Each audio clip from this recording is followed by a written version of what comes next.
Beat the heat with a stunning iced mocha. This delightful drink is the ultimate refreshment for those sweltering days. Begin by brewing a robust cup of coffee. Just one will suffice.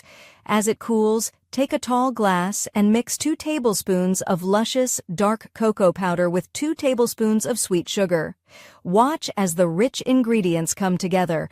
Pour the steaming coffee over the cocoa blend and marvel at the dark liquid swirling together in a mesmerizing dance. Now let's add a splash of milk.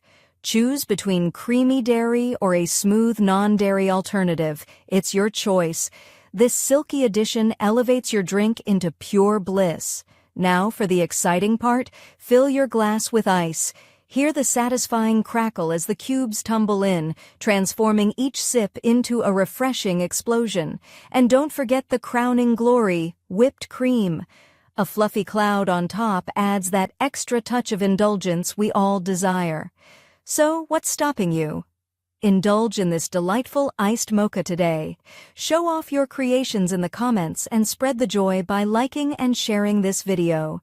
Savor every delicious sip. Free ebook, Starbucks Liquors, Coffee the Adult Alcohol, worth $5.99. The description, https://tinyurl.com, 3 Coffee Lover.